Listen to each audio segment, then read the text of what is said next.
Good morning, good afternoon, good evening, wherever you guys are. Thanks for joining us in this another episode of IndustryConnex, our podcast where we connect AEC professionals to our peers and friends around the world. Today, I must say that I've got a really special guest joining me on this podcast. This guest actually doesn't need any introduction, but it is my privilege and honor to introduce him. We have got Peter Thompson joining us from UK. Peter is Vice President of AEC Design at Tardis. He's an extremely respected personality within the AEC industry and within Autodesk. And I might actually make a controversial statement here, but I reckon Peter Thompson was the person who actually brought construction technology into Autodesk when Autodesk was all about architecture and mechanical design. So please help me welcome Peter Thompson all the way from UK. Peter, welcome to our podcast. Thank you, Deepak. These are very bold claims you're making for me, but I'm very... Well, I'm going to substantiate these claims for sure. Okay, but I'm very honoured to be here and very flattered by your welcome and introduction. And it's a pleasure to be here speaking to you and everybody. Thanks, Peter. Thanks. It's our pleasure. And I must say, I was actually speaking to our directors at CAD Group, and I told them that I've got Peter Thompson joining me in the podcast today. And they were really excited, and they wanted me to extend a warm welcome on their behalf also. So from our director's behalf also, I would like to welcome you to this podcast. Thank you very much. Pleasure to be here. All right. So as I've already mentioned that you're joining us from UK. So tell us, where are you actually located in UK, Peter? I am in the beautiful city of York. York is a medieval city. It's a very touristy city because it's got the oldest Gothic cathedral in Europe. And it is bounded by walls which you can walk around. They're not quite totally joined up, but they're pretty joined up. So it's a very attractive small city. You can walk from one side to the other in a relatively short amount of time, and it's very beautiful, and I'm very lucky to be here. That's fantastic. That's brilliant. And I've already mentioned that your role is Vice President of AEC Design at Tardis. Can you elaborate a bit more about your role? Have I got your role right? Not quite. Oh, so my apologies, my sincere apologies. No, not at all. I will correct you a little bit, if I may. So I am Vice President of the Building and Infrastructure Design Products Group, which is, you're right, part of AEC Design. So just to explain a little further, my boss is actually Amy Bunzel. She's on CEO staff at Autodesk. And within my peer group, if you like, is the AutoCAD team. And we've also got two acquisitions, the Innovise team, so they look after water, and then the main part of my portfolio is all, to your point, design products for civil infrastructure and building and generative design and reality capture solutions. And we also have SpaceMaker, which we acquired about a year or so ago. So pretty broad portfolio of products that you've got there. Yeah, it really is. If you look at, if your viewers are familiar with the AEC collection from Autodesk, I'm sure some of them, or many of them perhaps, are. Pretty much all of the products, our portfolio and my team develops pretty much all of that which is in the AEC collection. 3 exceptions. One is Navisworks, which I'm quite familiar with from some time ago, but we don't develop it. AutoCAD, which I've already talked about, and then 3D Studio Max, which is developed by our media and entertainment group. But everything else in there it's all mine. All right, interesting. You should mention about Navisworks, because that's where I'm going to start substantiating my claims of you bringing construction technology into Autodesk. So for our viewers and listeners, I just want to mention that Peter and our paths crossed, or would have crossed several times without we actually knowing about that. And it is Peter who actually brought Navisworks to Autodesk. I'll let Peter explain his association with Navisworks and how Peter brought Navisworks into Autodesk. So, Peter? Okay, so a little bit of history of Navisworks as well, which may be interesting for some people, at least if they've been using Navisworks or know about it. So Navisworks came out of a research which was conducted by Dr. Tim Wiegand at the Martin Research Centre in Cambridge University. That research centre, by the way, is no longer around. But it was all about architecture.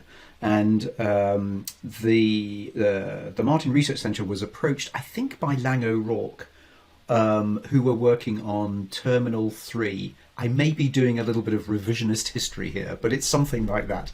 And they were really exciting. It is very exciting. They were using 3D design back in the day when 3D was innovative and novel, and very few people were doing 3D design. So they were trying to, they were designing, as I say, I think it was Terminal 3 at Heathrow, and they couldn't manipulate the 3D model on their computers. And so they approached the Martin Research Centre, and Tim, who then became the CTO of Navisworks and is still at Autodesk today as one of the senior software architects. He figured out an algorithm to allow very large models to be manipulated on a standard PC without fancy graphics cards and so on. And those of you who are familiar with Navisworks, and I know Deepak, you're deeply familiar with Navisworks, know that the way it works is that it drops out lower levels of detail in order to manipulate the model, and then it redraws all of that once you stop moving around. And the better your graphics capability, then the faster it gets manipulated in real time with a guaranteed frame rate and all of that kind of good stuff. So that was the nub of Navisworks. It was sponsored by a company called Informatics in Japan, and they then wanted to commercialize Navisworks, and they brought it over to a company called Lightwork Design, which they already knew because they'd been using the component technology from Lightworks Design. I hope you're all following this. Informatics were using Lightwork Design component technology for their product called Piranesi. Ever heard of Piranesi? No, actually, I haven't. It's worth checking out. It's a very powerful I'm going to make a note of it. Visualization type product. Anyway, so Lightwork Design said, yeah, okay, we'll commercialize it. They added it to their other two products, Lightworks and MachineWorks, and hence Navisworks, navigating, and then they sort of added works on the end, just like their MachineWorks and Lightworks. Yep. Hence the name Navisworks. And and then we started to get more commercial about it. I joined that company in 2001 and started selling Navisworks.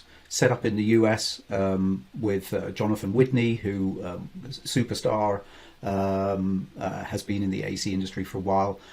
And he really kicked it off in the States, and I came over to Australia and met a whole bunch of folks over there and sort of got that rocking and rolling, and also in Japan. And it was just a big success story because we were just at the crest of the start of the wave of 3D design.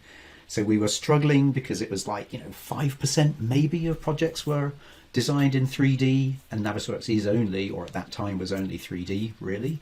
So we started really small, but then as 3D grew and as the Navisworks product grew and as we added more file formats, because you can chuck any kind of file format at it and join it all together, as you know, into a coordinated collaborative 3D model. So the company grew as 3D grew, as the product grew. Wow. And then back in 2007, 2008, when Autodesk acquired Navisworks, so you joined Autodesk as part of the acquisition. Exactly so. Yeah. So we grew it from we got moved out of the Lightwork Design company in 2001. Really bad timing because that was kind of the crash. Financial crash and many other physical crashes, as we sadly know. So it was tough going, but we grew it into a profitable company and came to the attention of Autodesk. We'd already been selling through Autodesk resellers, so we were very familiar with each other.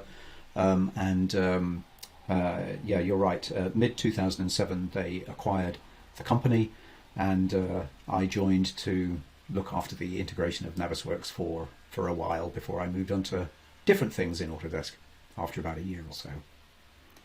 That's fantastic. So I actually had Richard Parker on one of my previous podcasts. Till that time, I thought that Peter actually joined Autodesk as part of the acquisition as well. But then he mentioned that he joined Autodesk after the acquisition to manage Navisworks products. But going back to those times, I started using Navisworks when it was still a part of Jetstream. And one of our directors, John Preston, he passed away a few years back, God bless his soul. he told me that in 2 days' time, I need to go and train a power distribution company, and they actually use Navisworks as part of their program. And he said, you got to start learning this program. And then I started reading about it, and somewhere I read that this program compresses the file sizes by up to 80%. And I said, there's no way any program could do that. No way. And then I started working with it, and I started opening the files and so on. And as you said, the ease of navigating through the model, because at that time it used to have different modules. So Clutch Detective was a different module, Timeliner was a different module, and so on. So you could buy different products and then tack on modules on top of it. So yeah, fun times. It was fantastic to learn about the program at that time, because I could not believe that a program could simplify and also improve the navigation through a project that well. It remains even today a pretty fabulous product. Absolutely. But yes, it is quite extraordinary. And I also remember the Clash Detective was a little bit amazing as well. I did demos, plenty of demos back in the day. You know, typical small company, we all did everything. And I remember demonstrating, it was in the UK, demonstrating the Clash Detective capability with one of the customer's models. And he said, okay, so clash this. And it does clashing very, very, very, very quickly. And so I pressed the buttons, I set it up, pressed the button, and said, there you go. And he said, what?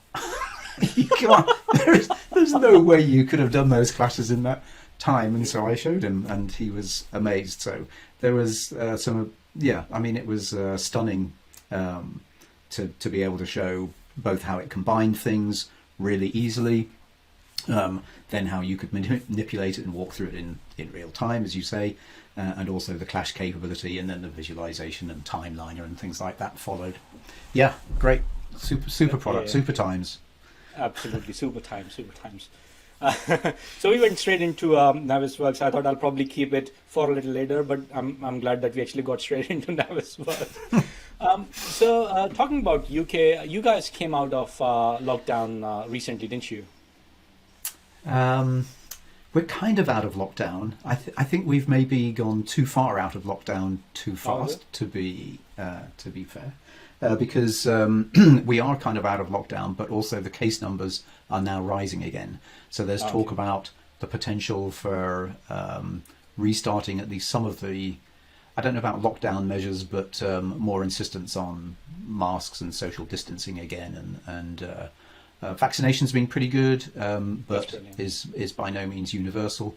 And now they're rolling out booster shots and so on. So it's still, this thing has not gone away in our country or your country or any country. So 100%. Yeah, it's still challenging, isn't it? Yeah. So we in Sydney, we actually came out of lockdown just recently. I mean, there's still some restrictions, but finally we are able to travel outside 5 kilometers and so on. So it's actually pretty good. I went to the office last week after close to about 4 or 5 months. In last 18 months, I've actually traveled just twice, once to Melbourne, once to Brisbane, before lockdown 2.0 in Sydney. Anyway, I forgot to mention this. So normally I mention this in my podcast, that we are not allowed to use the term pandemic or virus or COVID. If you use that term, or if I use that term, we'll have to put a gold coin in the jar, and then we're going to use it to buy beer. You didn't tell me that. I'm glad you warned me now. Yeah. So it's going to start from here on. Okay. All right. So tell me what you're passionate about. Tell me what gets Peter Thompson going every morning. Oh gosh, that's a really easy one. I'm really passionate about my job. I'm passionate about the team. I have this wonderful team that are spread really, almost 4 corners of the globe. We're not really like that, but it is certainly across all of the continents. We have a team in China, we have a team in Singapore. Of course, we have the Innovise team in Australia now. They're not part of my group, but that's my peer group. So yeah, team in China, team in Singapore. We have teams in Europe, in Romania and Poland, and dotted throughout sort of mainland Europe. We have some in the UK. We have teams in East Coast US and Canada. and West Coast US, and we also have, of course, the new team in Oslo in Norway. That's the Spacemaker team. So we're pretty much distributed through, I think, everywhere except we don't have anybody in Africa at the moment. Oh, so think maybe that's the next challenge. Maybe that's yeah, that would be interesting. Yeah. So I'm passionate about the team. I think they're super engaged. They're really busy. Because we're all working from home, they're probably working too hard. That's certainly what they tell me anyway. And so I'm passionate about them, and I'm also passionate about where we're taking our products. The future of design, I think, is fascinating, exciting, really, really challenging to create that balance between developing the existing products, and goodness knows our users beat us up mercilessly if we don't go fast enough or don't fix things or don't put the new stuff in that they want us to.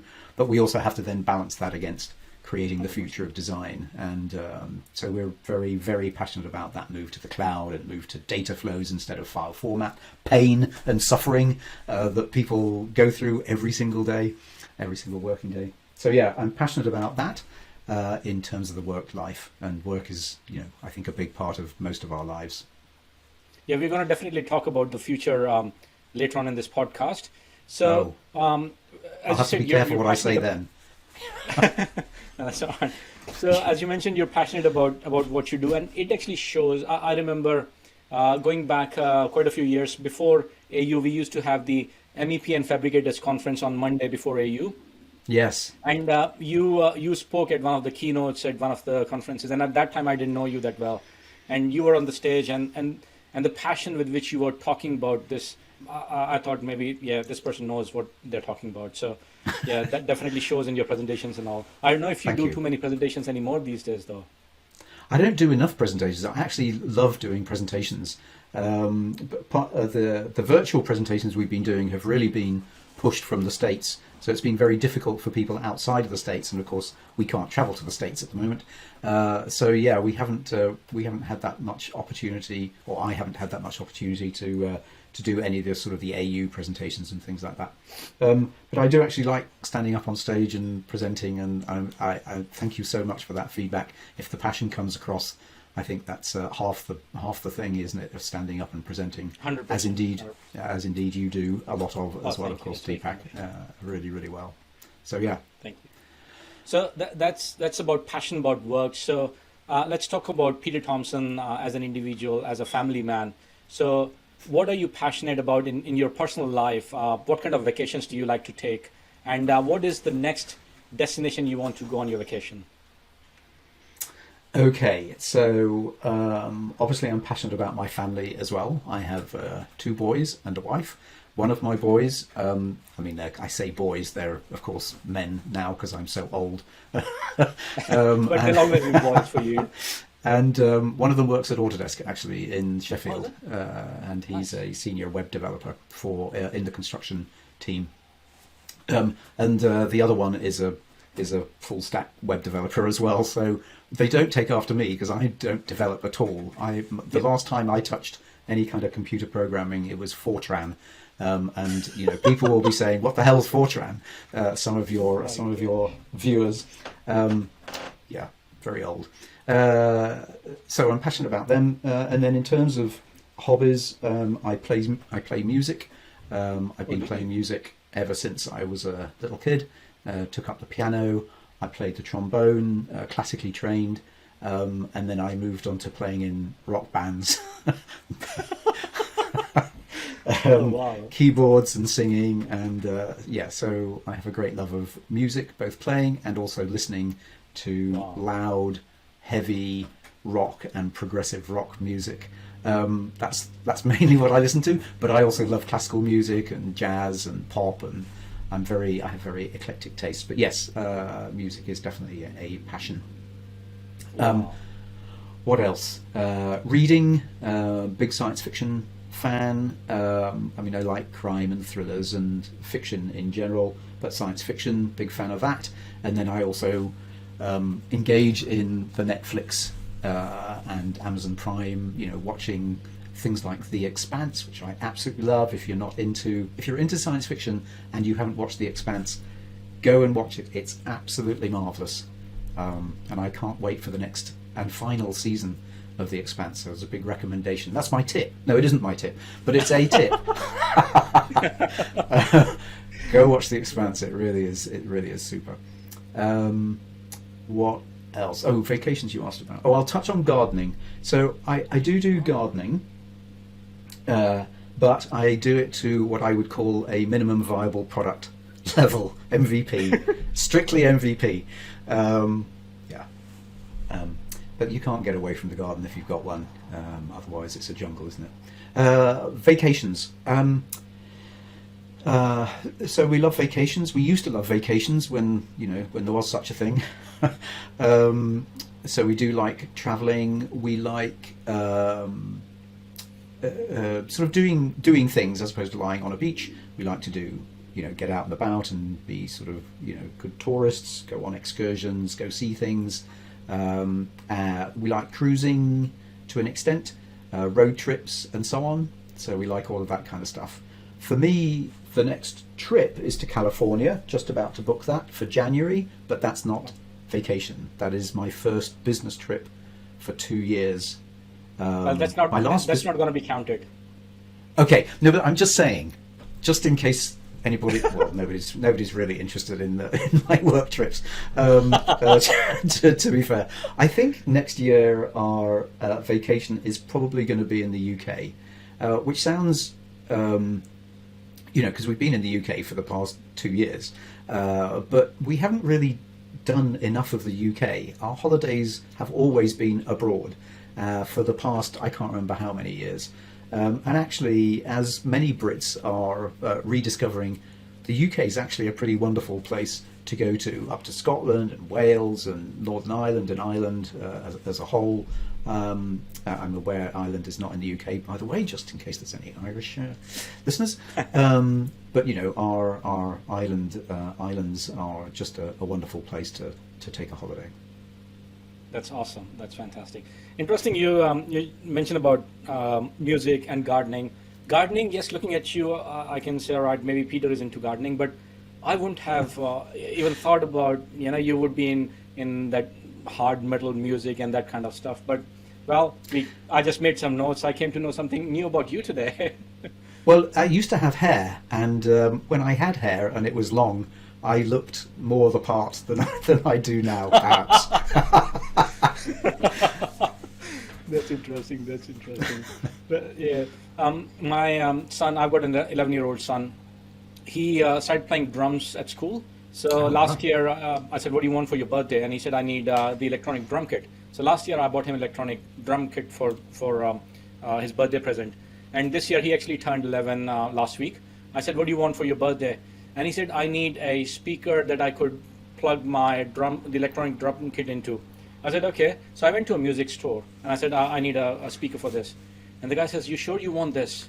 Because if you are buying this, you better also buy a pack of Panadol because it's going to give you a headache." And I said, "I can reduce the volume. That's not a problem."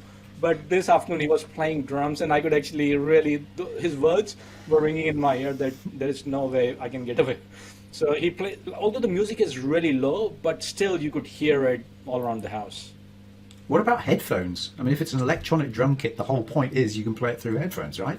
Yeah. So what he does is, because his school is online now, so when he does online classes, the teacher, when he's playing with headphones on, the teacher can't hear what he's doing.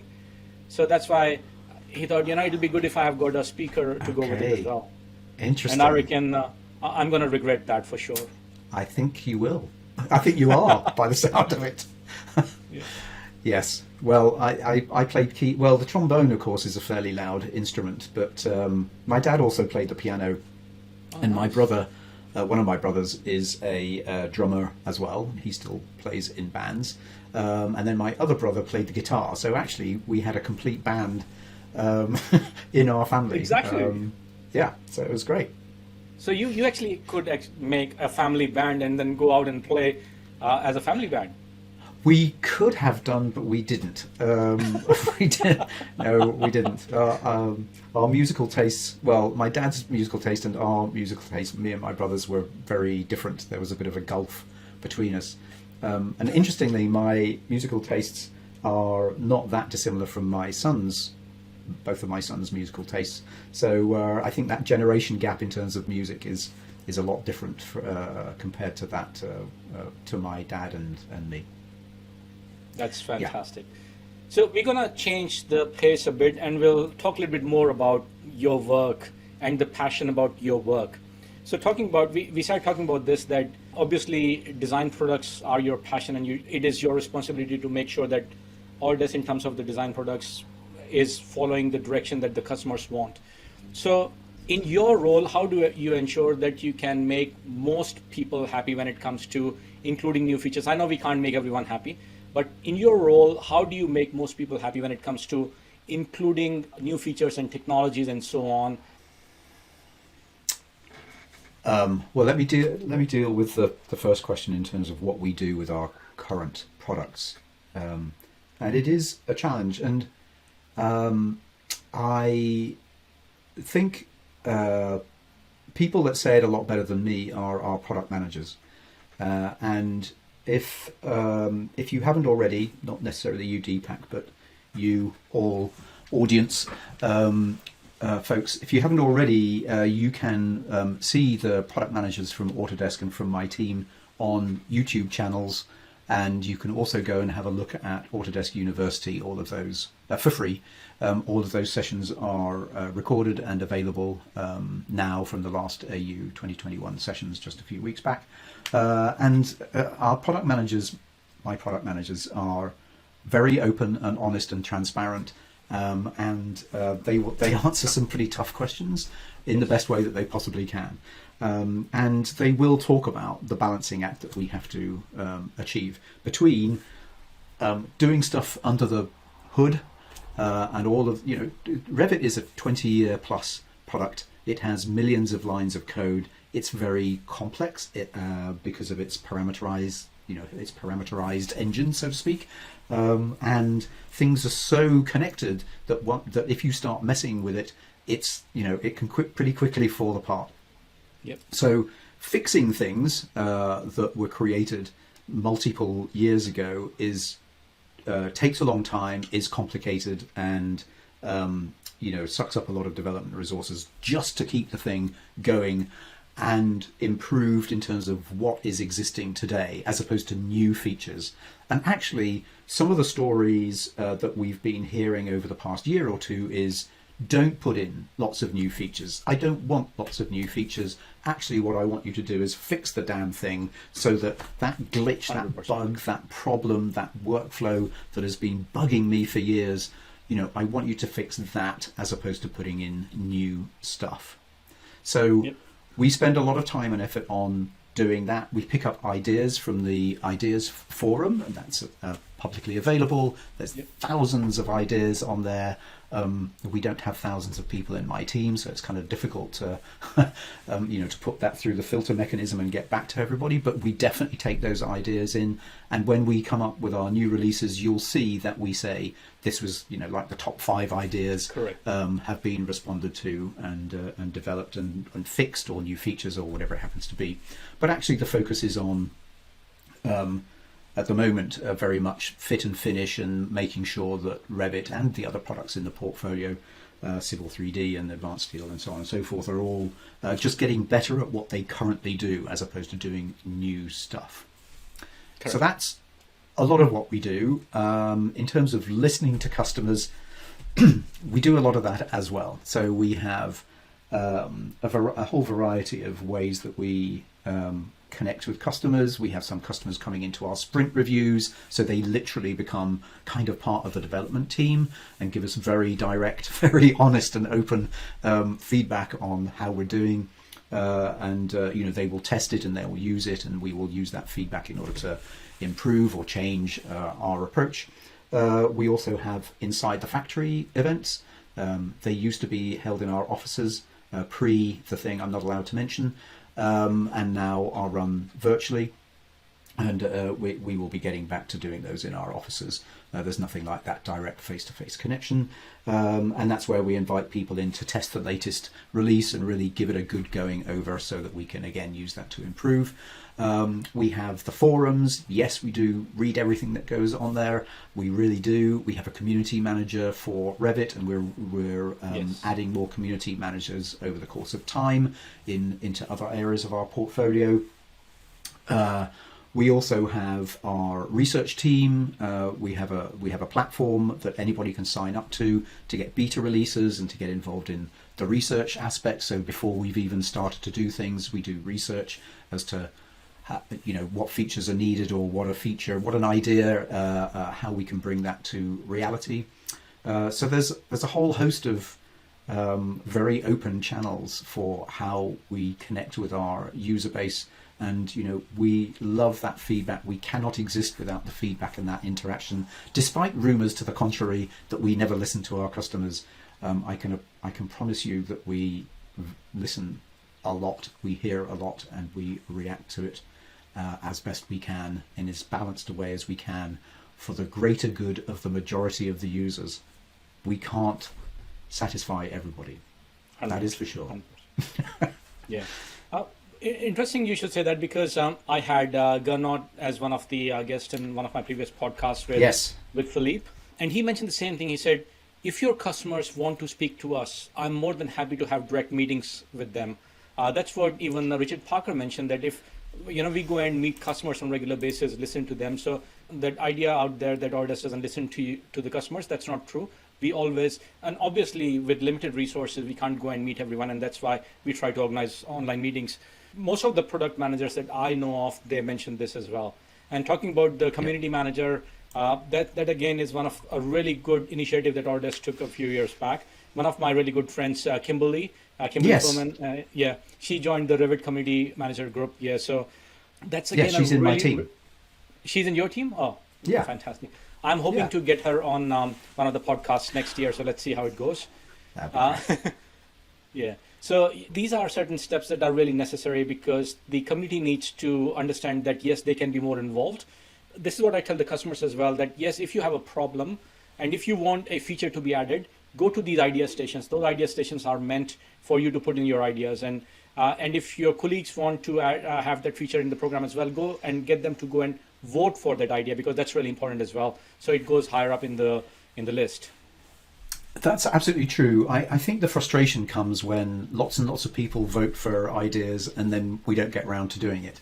But the reality is that it still stays in our to-do list, but we always have that sort of constant, as I say, juggling, balancing act between what we must do, because there's some things that we always just must do. There is no option but to do new installs, new licensing capability, because we're aiming to modernize that to make it easier to administer all of our tools.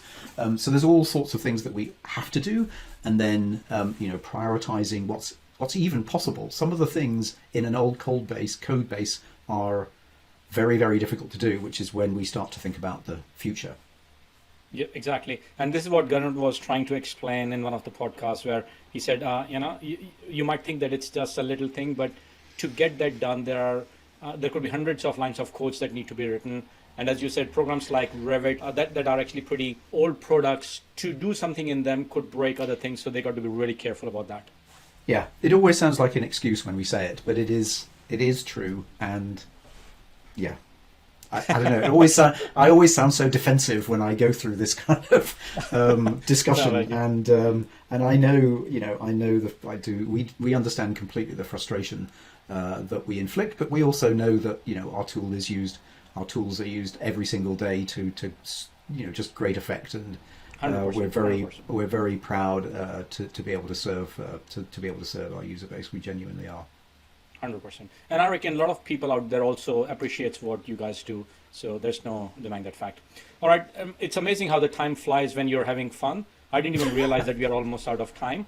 So now we get into the most exciting part of this podcast, where you got to tell us 2 jokes and you got to give us a tip. Okay, well, I'm gonna cheat, and because I'm really really bad. As I did tell you, Deepak, I was very open and honest about my complete inability to tell a decent joke, or to tell a joke, even a good joke. I tell it badly. So I'm going to do my best, and if you don't laugh or smile or anything like that, that's just fine. But I'm going to cheat, and I'm going to use some of the one-liners that a guy called Tim Vine delivers. Tim Vine has been in Australia. He's quite well known here, very well known here in the UK. And he has lots of one-liners and uses puns to good effect. Well, I think they're good effect, but he can deliver them and I can't. So he says things like, "I've decided to sell my Hoover. It was just collecting dust." Hey, I said to the gym instructor, "Can you teach me to do the splits?" He said, "How flexible are you?" I said, "I can't make Tuesdays." Well, that's a down fantastic delivery, man. That is, I don't know what you were worried about. That's such a good delivery. I've just been, we were talking about vacations, and I've just been on a once-in-a-lifetime holiday, but I tell you what, never again. Once in a lifetime. Exactly. Gosh, you're very appreciative. I was reading a book. I didn't tell her I was talking about my book reading. This one was about the history of glue, and I couldn't put it down. History of glue, so that's why you can't put it down. Exactly. You know exit signs? Yep. They're on the way out. Yeah. All right, so now dear. it's time for you to give us a tip. Okay, I'm going to give you two tips. One is Fantastic. they're both really, really useful. So if you, by any chance you're sort of wandering around and you see a hen, because, as you do, and you want to know what colour egg the hen will lay, it's really useful to be able to know what colour egg that hen will lay, don't you think? Yeah. Being a little sceptical there at Deepak. But anyway, how you can tell is to pick up the hen and look at the ear colour. They do have ears. Wow. You've got to find them. Look at the ear colour, and the colour of the ear is the colour of the egg that they will lay. Wow. That's That's interesting. amazing, That's a isn't really it? good tip. Well, I don't know if it's a very useful tip, but it's kind of an interesting fact. And then and a slightly more potentially useful tip is when you're cutting onions, you cry a lot. Yeah. Yeah. Actually, if you put your onions in the fridge or even the freezer, the colder they are, the less you will cry, because the acid or whatever it is that comes out is kind of suppressed. So put them 24 hours in the fridge before you cut them, and give it a try, and let me know let me know if that works for you. This definitely I'm going to try, because I love cooking. I absolutely love cooking. So this I'm definitely going to try. What about the hen thing? You're not going to try the hen tip? I'll have to go and find a hen somewhere first and look at its ears. Okay. Peter, it has been an absolute pleasure. I mean, I can't believe the time flew like this. So you have been an amazing, amazing speaker and an amazing guest. I really appreciate you on this podcast. It's been great fun, Deepak. I don't know where the time went either. It's been an absolute pleasure, and thank you so much for inviting me on. As I said, it is an absolute pleasure and an honor to have you as a guest. So for our viewers and listeners, we had Peter Thompson join us in our podcast today. We came to know a lot of things about Peter that I personally didn't know, even after knowing him for a long time. I wouldn't have taken him as a person who plays hard, rock music and that kind of stuff. But as we always say, you always learn something new about a person. I was really, really impressed with his two tips. The first one, I may not be able to use that well in my life, but the second one, where he mentioned that when you're chopping the onion, before you chop them, put them in the fridge for a little while, and then you might not tear up that much while chopping the onion. So I'm definitely going to use that. And again, Peter, as I said, it's an absolute honor to have you on this podcast. I really appreciate that. Thank you so much. Thank you. Till the next time, I'm going to sign off, and I'm going to say thank you again to Peter Thompson. Thank you very much. Thank you. Cheers.